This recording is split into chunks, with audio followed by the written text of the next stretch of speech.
अमन भाटी कहते हैं कि सर ये एंटोनियम सिनोनिम्स है ना, याद नहीं होते। भाई आप याद करने के पीछे मत दौड़ो, ठीक है।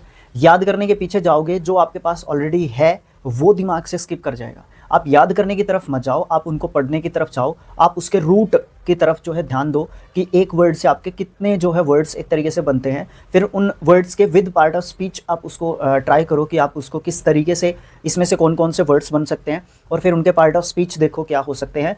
और अगर आपके लिए मतलब ज़रूरी नहीं है हिंदी मीनिंग्स याद करना तो सही है, नहीं तो आप जो है हिंदी मीनिंग्स को भी करने की कोशिश करो कि आपको पता होना चाहिए इसका एक्चुअल में मतलब क्या है। तभी आपको ये पता चलेगा कि आप इस वर्ड को यूज़ कहाँ पे कर सकते हो, ठीक है ना। तो ये चीज़ है, आप याद करने के पीछे भागते हो, जब उसको रटने के पीछे भागते हो तो उसमें गड़बड़ हो जाता है, वो आपके दिमाग में रह नहीं पाता है, ठीक है। और एक इसके लिए ना रिवीजन जो है बेस्ट वे रहता है। एक तरीके से आप एक वर्ड को पढ़ते हो, उससे बनने वाले वर्ड्स को पढ़ो, जैसा कि डिस्कस किया हम लोगों ने, और फिर आप उसको यूज़ करने का जो है देखो किस तरीके से आप उसको यूज़ कर सकते हो, ठीक है। इस तरीके की चीज़ें आप ट्राई कर सकते हो, तभी आपको वर्ड्स ऑटोमेटिकली याद होने शुरू हो जाएंगे। आपको याद करने का मतलब ये नहीं सोचना है मुझे इसको याद करना है, ये सोचना है कि मुझे इसको पढ़ना है और फिर उसको बार बार पढ़ना है, ताकि आप जो है उसको ऑटोमेटिकली आपके दिमाग में चला जाएगा, आपके सबकॉन्शियस माइंड में चला जाएगा। जब भी उस वर्ड की जरूरत होगी ऑटोमेटिकली वहाँ से उठ के आपके कॉन्शियस माइंड में आ जाएगा, और आप उसका ईजिली मतलब मीनिंग्स भी जांच पाओगे, उसका यूज़ भी देख पाओगे, और किस तरीके से उसका जो है यूज़ किया जा सकता है वो भी आप ईजिली कर पाओगे। कोई दिक्कत नहीं आएगी। ओके, कोई दिक्कत नहीं है।